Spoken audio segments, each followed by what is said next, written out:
Chapter number 3 में elasticity of demand and supply हमारा target है। इसके अंदर सबसे पहले हम डिमांड पे बात करेंगे। ठीक है जी। डिमांड पे कल हमने जो बात की थी वो क्या थी? Concept of elasticity of demand जो मैंने आपको दिया था वो ये था कि भाई बात ये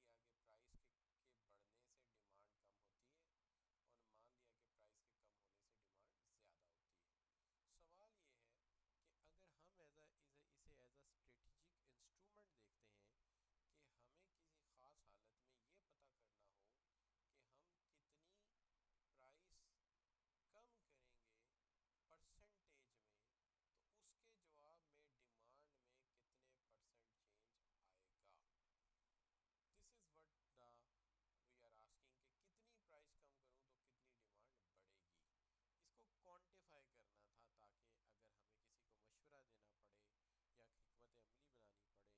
इसको क्वांटिफाई करना था ताकि अगर हमें किसी को मशवरा देना पड़े या हिकमत अमली बनानी पड़े या स्ट्रेटजी बनानी पड़े तो उसमें मसला ना आए। इस मसले के पेश नज़र हमने ये कहा था कि other things remain the same, अगर बाकी चीज़ें सेम रहती हैं, other things remain the same, बाकी चीज़ें अगर सेम रहती हैं, ठीक है जी, other things remain the same, तो जो परसेंटेज चेंज इन डिमांड आएगी due to percentage change in price जो हम करेंगे, कि हम प्राइस को कम करेंगे तो डिमांड कितनी ज़्यादा होगी, या अगर हम प्राइस बढ़ा देंगे तो डिमांड में कितनी कमी आएगी,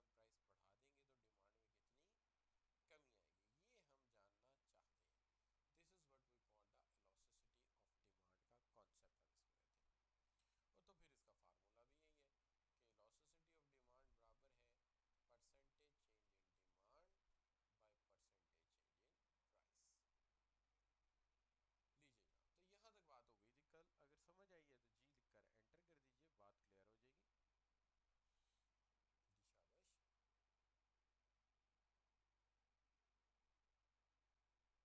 शाबाश। जी, ठीक हो गई बात। अब से सबसे पहली बात जो हम शुरू करेंगे वो यहाँ से करेंगे कि देखिए, हम इस वक्त जो है डिमांड का कॉन्सेप्ट पढ़ रहे हैं और उसके अंदर प्राइस इलास्टिसिटी ऑफ डिमांड पढ़ रहे हैं। ये हमने अभी फ्यूचर के लिए कॉन्सेप्ट छोड़े हुए हैं, ये आगे चल के पढ़ेंगे। तो ये डेफिनेशन क्लियर होगी आपको। अब आगे हमने जो डिस्कस करना है वो है types of demand, types of elasticity of demand. तो types of elasticity of demand के एतबार से जब हम इसकी टाइप्स पे बात कर रहे हैं तो टाइप्स के हवाले से हम सबसे पहले तो सिर्फ दो टाइप्स पे फोकस करते हैं। देखिए, ये तो हमें पता है कि परसेंटेज चेंज इन डिमांड को अगर डिवाइड कर दिया जाए परसेंटेज चेंज इन प्राइस पे तो हमारे पास इलास्टिसिटी ऑफ डिमांड आ जाएगी, ये तो हम जानते हैं। लेकिन अब आपसे एक सवाल पूछा जा सकता है कि अगर प्राइस में चेंज बहुत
प्राइस में डिमांड ने इतना ज़्यादा रिस्पॉन्स दे दिया, ठीक है, और अगर प्राइस 10% है तो डिमांड 18% फॉल कर गई, या तो 18 भी नहीं, उससे कहीं ज़्यादा फॉल कर गई। तो ये बच्चों हो गया आपका फ्लैटर डिमांड कर्व। और ये है लग्जरी गुड का मामला, जिसमें एलईडी टीवी बेच रहा था मैं, ठीक है जी। और ये एरो बता रहा है कि छोटा सा एरो प्राइस का और बड़ा सा एरो डिमांड का। ठीक हो गई जी बात। अच्छा, अब दूसरी तरफ देखते हैं कि इसके बरक्स भी तो हो सकता है। अच्छा, इसके बरक्स क्या हो सकता है? इसके बरक्स ये हो सकता है कि प्राइस में बहुत ज्यादा चेंज आए, राइट, डायमेंशन तो वही रहेगी ना, प्राइस के बढ़ने से डिमांड कम होती है, लेकिन डिमांड में चेंज बहुत कम आए, यानी large change in price and small change in demand. Large change in price, उसको उलट हो गया ना, अब लार्ज चेंज प्राइस में है और डिमांड में स्मॉल चेंज है। अब अगर फिर आप कहते हो कि प्राइस अगर 10% चेंज हुई है, ठीक है, तो फर्ज कीजिए कि डिमांड सिर्फ 4% चेंज हुई है, जाहिर है उसको स्मॉल शो करना है तो 10 और 4 बना दिए। अब ऐसी सूरत में डिमांड तो रिस्पॉन्स ही बहुत कम कर रही है ना प्राइस को, इसलिए इसको हम कहेंगे ये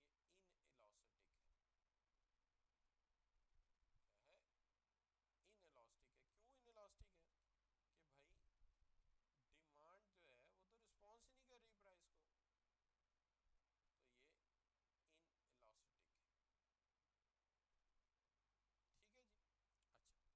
ठीक है जी। अच्छा, एक और चीज हो सकती है, वो ये हो सकती है कि उसी फार्मूले में फिर पुट करके देखो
एक्स भी शो कर सकते हैं, लेकिन आसानी के लिए एक ही फॉर्मेट रखते हैं ना।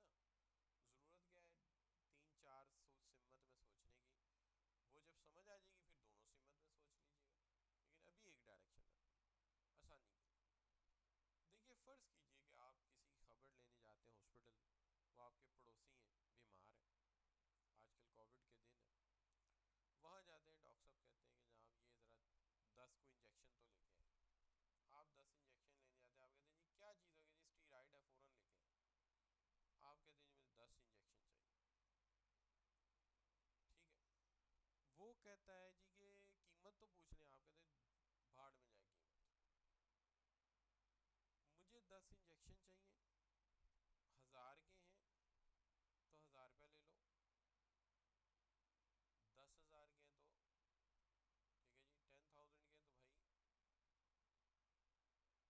भाई 10,000 ले लो, लेकिन इंजेक्शन फ़ौरन चाहिए।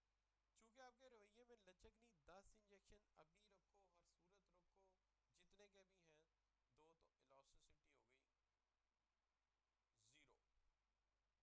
आपके रवैये में कोई लचक नहीं है। ज़ाहिर है जब रवैये में लचक नहीं होती इलास्टिसिटी ज़ीरो हो गई, ठीक है जी।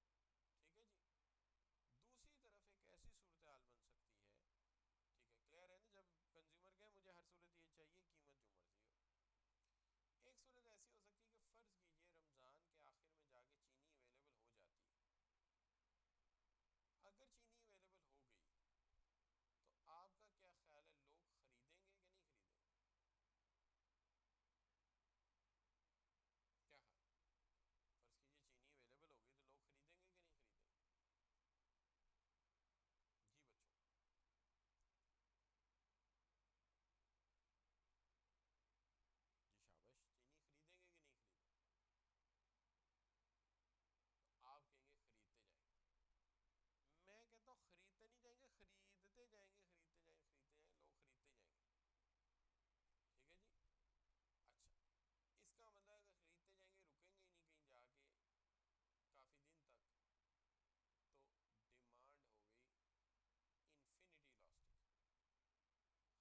खरीदते जाएंगे, रुकेंगे ही नहीं कहीं जाके काफ़ी दिन तक, तो डिमांड हो गई इन्फिनिटी इलास्टिक, हमें पता ही नहीं कब तक खरीदेंगे, ये तो खरीदते ही जा रहे हैं। जितना माल 95 रुपीज़ की चीनी है, जितनी मार्केट में आती जा रही है वो खरीदते जा रहे हैं, उनको चीनी की भूख लगी हुई है, जितनी आ रही है वो खरीदते जा रहे हैं, तो ये हो गई इन्फिनिटी इलास्टिक। तो अब तीन एक्सट्रीम्स हो गई।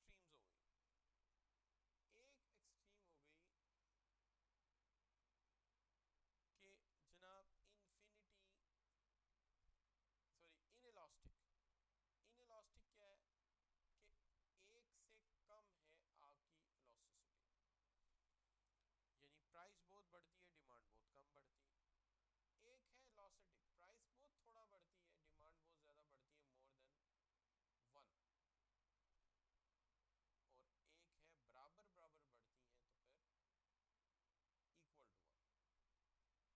और अगर जो है वो आपके रवैये में लचक ही कोई नहीं है तो फिर ज़ीरो, और अगर आप ख़रीदते जा रहे हैं तो फिर इन्फिनिटी लॉस्टिक।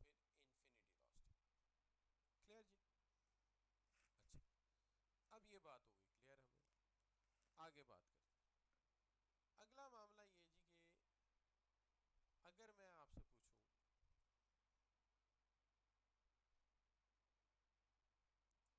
आपका डिमांड कर्व ये है, इलास्टिसिटी क्या कहलाएगी?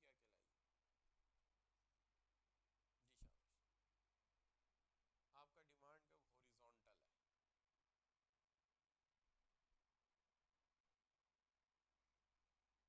जी, इलास्टिसिटी क्या कहलाएगी?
भाई बात ये है कि अगर ये हॉरिजॉन्टल है तो ये एलोस्टिक है, अगर ये डाउनफॉल कर रहा है नीचे को तो ये वर्टिकल है, दोनों के दरमियान है तो यूनिटी है।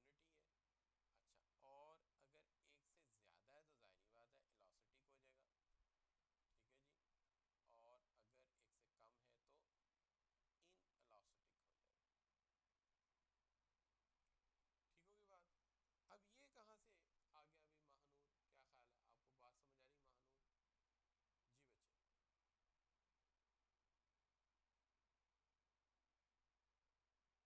जी बच्चे, ठीक है ना बात। ये देखो ना बेटे, यहाँ से देखो ना कि ये बिल्कुल डाउन जा रहा है तो ये लेस देन यूनिटी है, ये बिल्कुल फ्लैट है तो ये ग्रेटर देन यूनिटी है, और ये वन है तो ये इक्वल टू यूनिटी है, ठीक है। और अगर इन केस कि ये बिल्कुल ही एक्सट्रीम पे है, वर्टिकल है, तो वर्टिकल ज़ीरो इलास्टिक होता है, और हॉरिजॉन्टल जो होता है वो इन्फिनिटी होता है। इस एतबार से ये हॉरिजॉन्टल है इन्फिनिटी है, ये वर्टिकल है ज़ीरो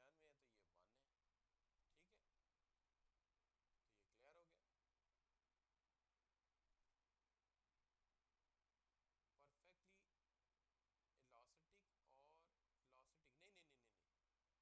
परफेक्टली इलास्टिक और इलास्टिक नहीं नहीं नहीं नहीं नहीं, परफेक्टली इलास्टिक तो इन्फिनिटी होता है, और इलास्टिक मैंने समझाया था, इलास्टिक ये रहा, ये इलास्टिक है, और ये परफेक्टली इनइलास्टिक है, परफेक्टली इलास्टिक,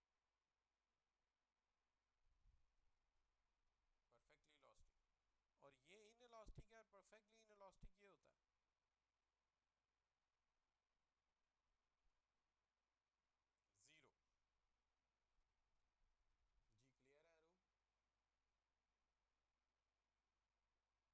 जी क्लियर है रूप?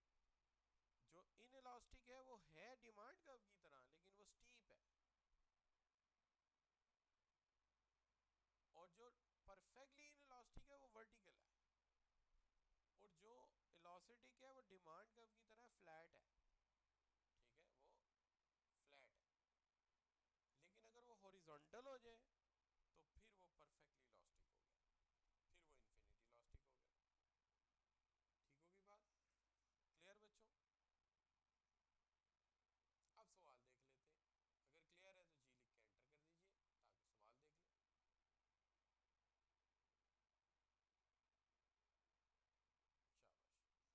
शाबाश। अच्छा जी, चलिए जी, मैंने इसकी तफसीलात भी यहाँ लिखी हैं, डायग्राम भी बनाए हैं, ठीक है जी। अच्छा, तो अब चलते हैं इसके सवालात की तरफ। इसके अंदर मैंने तीनों लिखे हैं, unity elastic, inelastic elastic, then perfectly elastic and perfectly elastic, ठीक है। अच्छा, अब सवाल क्या है? सवाल ये है, illustrate the relationship between price and quantity demanded with the help of a diagram। एक डायग्राम की मदद से रिलेशनशिप एक्सप्लेन करें, इलास्टिक डिमांड क्या होती है, यूनिटी इलास्टिक क्या होती है, और इनइलास्टिक क्या होती है। याद रहे एग्जामिनर को एक्सप्लेनेशन नहीं चाहिए है, उसको क्या चाहिए, खाली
सिर्फ क्या करना है बच्चों, यू हैव टू डिस्क्राइब, आपको सिर्फ और सिर्फ डिस्क्राइब करना है,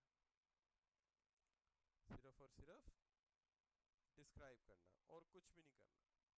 सो you just have to describe, nothing more than that. ठीक है जी, आपको सिर्फ डिस्क्राइब करना है और आपको कुछ भी नहीं करना। ठीक है जी। अच्छा, अच्छा तो डिस्क्राइब कितनी देर में करेंगे,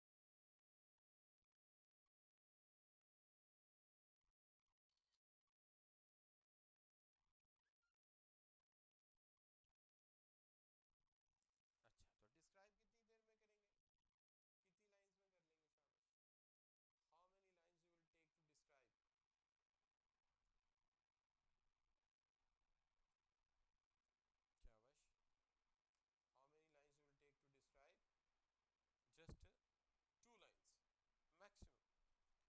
Number one, when price decreases, when there is a small change in price and big change in demand, that is called elastic. And when there is a big change in price and small change in demand, that is elastic. And when there is equal change in both, that is called unity elastic. सिर्फ describe करना है, diagram नहीं मांगा। अगर कोई बच्चा diagram बना देगा,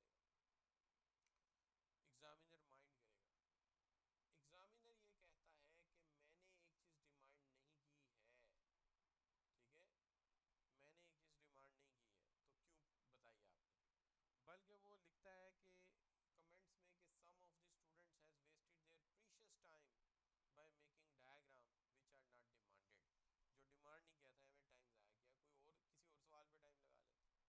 क्लियर जी। अच्छा बच्चों, अब आगे आ जाता है कि ये सवाल,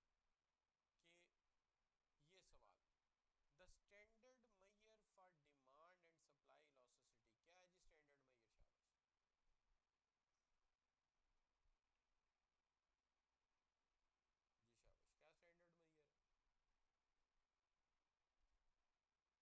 स्टैंडर्ड मेजर है, तो स्टैंडर्ड मेजर जो है that is we called unity, बिल्कुल ठीक हो गया, बी पॉइंट हो गया, बिल्कुल करेक्ट हो गया। अच्छा बच्चों, अब सवाल ये पैदा होता है कि मैंने लिखा other things remain the same, ये other things remain the same क्या है, एक्चुअली ये जो other thing remain the same है, ये है इसके डिटर्मिनेंट्स, ये है इसके डिटर्मिनेंट्स। एक्चुअली ये डिटर्मिनेंट्स जब चेंज, अव्वल तो हमारी जब फार्मूला अप्लाई करते हैं चेंज नहीं होते, लेकिन जब ये चेंज होते हैं, ये या तो हमारी डिमांड को इनइलास्टिक बना देते हैं, यानी प्राइस बहुत ज़्यादा चेंज हो और डिमांड बहुत कम चेंज हो। और दूसरा ये हो सकता है कि प्राइस बहुत थोड़ी चेंज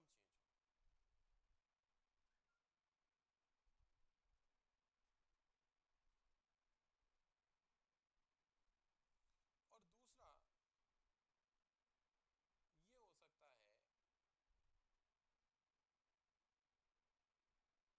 यानी या तो ये हमारी डिमांड को इलास्टिक बनाते हैं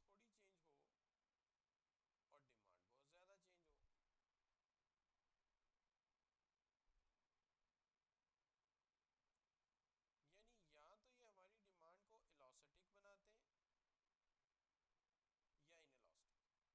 उसको हम जेर बहस ही नहीं लाते, दरमियान वाले रवैये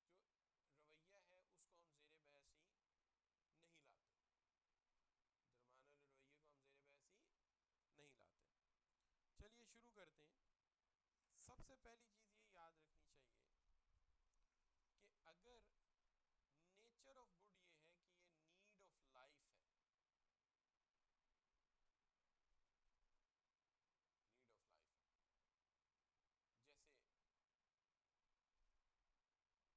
ऑफ लाइफ है,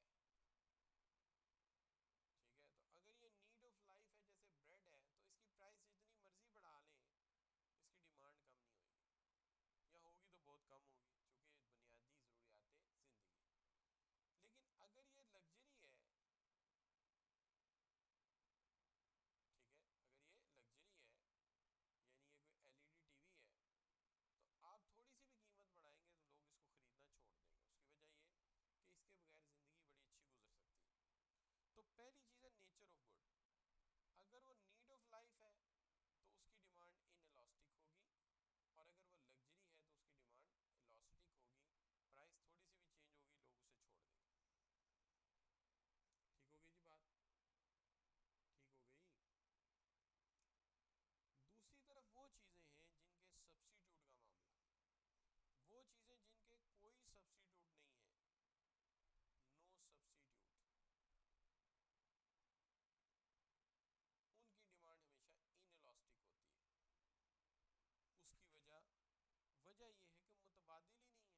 बहुत ज़्यादा हैं।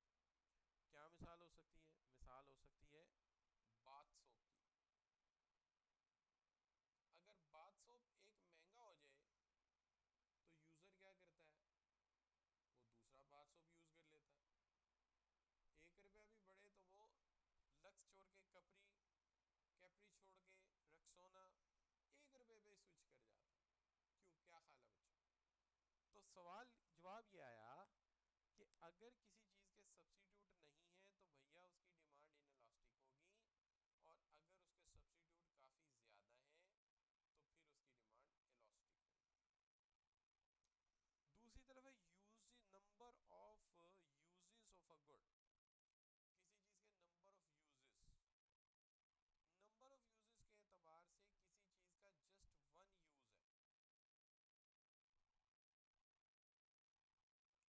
है। जैसे गार्डनिंग इंस्ट्रूमेंट्स हैं या गार्डनिंग टूल्स हैं, सिर्फ एक ही यूज है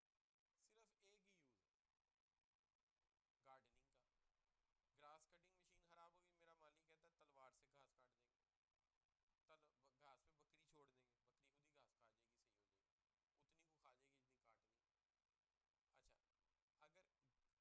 अच्छा, अगर जो है वो प्लांट कटर है, वो कहता है कोई नहीं प्लास से काट देंगे, कैंची से काट देंगे। पानी देने के लिए बर्तन है, वो कहता नहीं ये बर्तन महंगा है, ऐसा करते हैं हम बाल्टी से पानी दे देंगे, लोटे से पानी दे देंगे। तो लिहाजा जिसका वन यूज है, लोग कहते हैं यार क्यों पैसे खर्च करने हैं, किसी और चीज से काम चला लें। लेकिन एक ऐसी चीज है जिसके नंबर ऑफ यूजेस हैं, कोई हल नहीं उसे खरीदने के अलावा, एक चीज से बचोगे दूसरी पे आ जाएगी। जैसे इलेक्ट्रिसिटी है, इलेक्ट्रिसिटी के यूजेस बहुत ज्यादा है। बाल बनाने हेयर ड्रायर चाहिए, स्टीम लेनी है तो बिजली चाहिए, ठीक है जी, पढ़ना है तो बिजली चाहिए, मोबाइल चार्ज करना है तो बिजली चाहिए। लिहाजा इसकी डिमांड इनइलास्टिक होगी, आप छोड़ ही नहीं सकते। जबकि गार्डनिंग इंस्ट्रूमेंट और टूल्स की डिमांड जो है वो इलास्टिक होगी, लोग जो है दूसरी चीज यूज कर लेंगे। क्यों बच्चों, समझ आ रही? और समझ आ रही है जी? काशिफ, रेहान, अरूबा, महानूर, अब्दुल वहाब, ठीक होगी बात। अब कुछ प्रोडक्ट हैं जो हायर इनकम ग्रुप के हैं, कुछ प्रोडक्ट हैं लोअर इनकम ग्रुप के। अब हायर इनकम ग्रुप के जो प्रोडक्ट होते हैं उनकी डिमांड इनइलास्टिक होती है। मिसाल के तौर पे एक हायर इनकम ग्रुप का प्रोडक्ट है, वो है रोल्स रॉयस कार है, रोल्स रॉयस कार है, जितनी मर्जी महंगी हो जाए उन्होंने लेनी लेनी है। रोलेक्स की घड़ी है, 8 लाख रुपए की होगी, परवाह नहीं है, वो भी बगैर है उसके डेट के, परवाह नहीं। तो ये इनइलास्टिक है बिकॉज ये हाई इनकम ग्रुप्स है, ये परवाह नहीं करते चीज़ जितनी मर्जी महंगी हो जाए। बच्चा एलजीएस में पढ़ता है, एलजीएस में पढ़ेगा चाहे फीस 10,000 से 50,000 हो जाए, ठीक है जी। दूसरी तरफ लो इनकम प्रोडक्ट्स हैं, जैसे चाइनीज बाइक है या चाइनीज इंजन बेस बाइक है, सिर्फ 500 रुपया महंगी होने पे कस्टमर छोड़ आता है। वो कहता है जी मैं रोड ब्रिज की जगह जो है मेट्रो ले लूंगा, मेट्रो 500 महंगी है तो मैं सोहराब ले लूंगा, सोहराब महंगी है तो मिल्लत ले लूंगा, ट्रीट ले लूंगा। यानी वो 500 रुपये पे चीज छोड़ देता है। और दूसरी तरफ ऐसी क्लास है जो लाखों रुपए के ऊपर भी प्रोडक्ट को नहीं छोड़ती। फिर प्रपोर्शन ऑफ इनकम है, कोई ऐसा प्रोडक्ट है जिस पर आमदनी का एक बड़ा पार्ट खर्च हो जाता है,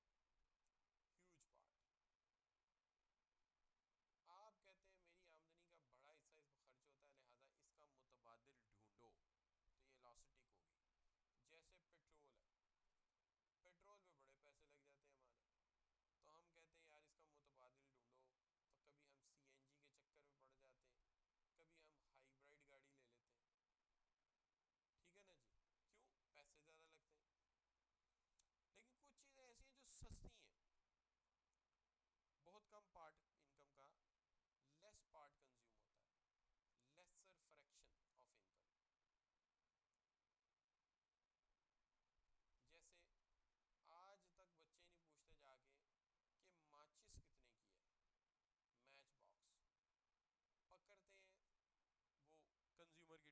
अपनी में रख लेते हैं, साल्ट का नहीं पूछते, देखते भी नहीं। क्यों? बहुत कम आमदनी लगती है, परवाह नहीं है। In elastic, match box in elastic, लेकिन पेट्रोल इलास्टिक। महंगा हो रहा है, सीएनजी ले लो, हाइब्रिड गाड़ी ले लो। तो समझ आ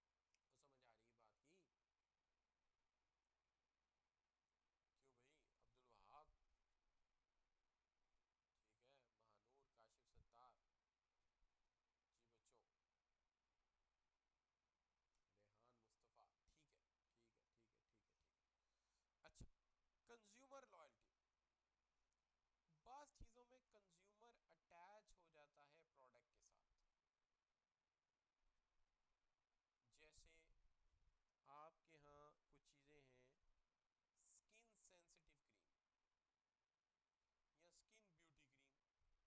या स्किन ब्यूटी क्रीम, एक दफा बच्चा इस्तेमाल करता है, वो कहता है नहीं नहीं ये क्रीम नहीं बदली जा सकती, जितनी मर्जी महंगी कर दे कंपनी, जो क्रीम बदली तो पिंपल निकल आने। ठीक है जी। मेरी उम्र के लोग अक्सर हेयर फॉल शैम्पू चेंज नहीं करते। वो कहते हैं जनाब इज्जत से सर ढांपा हुआ है, तो जितना भी ढांपा हुआ है जी, जितना भी ढांपा हुआ है तो भैया ढांपा रहने दो, शैम्पू ना बदलो, ऐसा ना हो हम रिस्क लें पैसे बचाने का और उसके बाद सर पे टोपी पहन के बैठना पड़े। अच्छा जी। दूसरी तरफ है बाथ सोप। बाथ सोप की हम परवाह भी नहीं करते, जो सा मर्जी आ जाए। अक्सर तो दो नीले रख लेते हैं, दो काले रख लेते हैं जब शॉपिंग करने जाते हैं, दो फा के आगे, दो रिक्सोना के आगे, दो कैप्री के आगे, दो लक्स के आगे। अच्छा, टाइम होराइजन, जब इंसान के पास टाइम थोड़ा है, डिमांड इनलास्टिक है। छोटे भाई को स्कूल छोड़ने जा रहा हूँ, ड्राइंग का पेपर है, हर दफा रफड़ होता है, कलर पेंसिल नहीं होती उसके पास। कलर पेंसिल स्कूल के सामने जाके बताता है कलर पेंसिल चाहिए। अब कलर पेंसिल स्कूल के बाहर वाली दुकान से सस्ती मिलेगी कि महंगी मिलेगी? क्यों बच्चों? कलर पेंसिल सस्ती मिलेगी कि महंगी मिलेगी? महंगी मिलेगी। लेनी पड़ेगी कि नहीं लेनी पड़ेगी? जी लेनी पड़ेगी। क्यों?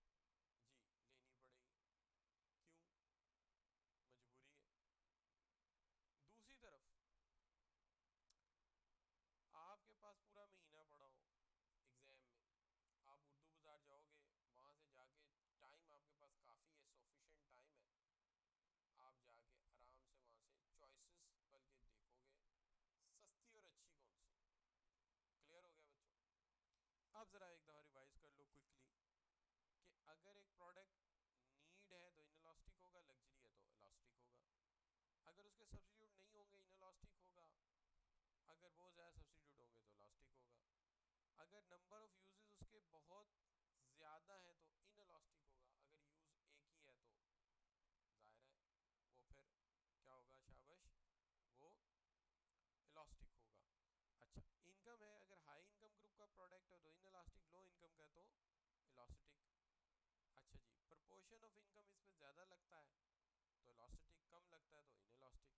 अगर कंज्यूमर की लॉयल्टी अटैच होगी तो इन इलास्टिक, अगर लॉयल्टी बिल्कुल नहीं तो इलास्टिक, और अगर टाइम होराइजन टाइम थोड़ा है तो इन इलास्टिक, टाइम ज़्यादा है तो इलास्टिक।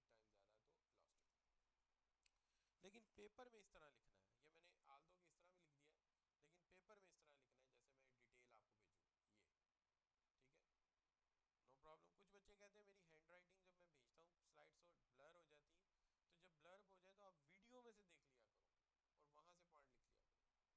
बेशक पूरी वीडियो ना देखी, रोक रोक के जहाँ जहाँ चीज़ें आपको नहीं समझ आ रही वहाँ वहाँ से देख ली कि क्या लिखा था। अच्छा, तो बच्चों यहाँ पे आज का लेक्चर वाइंड अप कर देते हैं। आज के लेक्चर में मैंने वेलोसिटी ऑफ डिमांड पे बात की है, उसकी टाइप से बात की है, उसके डिटर्मिनेंट्स पे बात की है। तो अगर मैं कहूँ कि आज का लेक्चर परसेंटेज में 1 से लेके 100% तक कितनी समझ आई है? जी शाबाश बच्चों।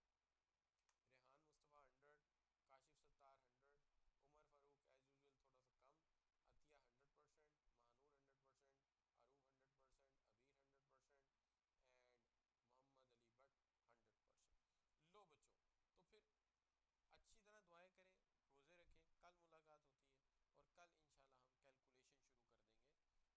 ऑफ डिमांड की। तो सी यू इंशाल्लाह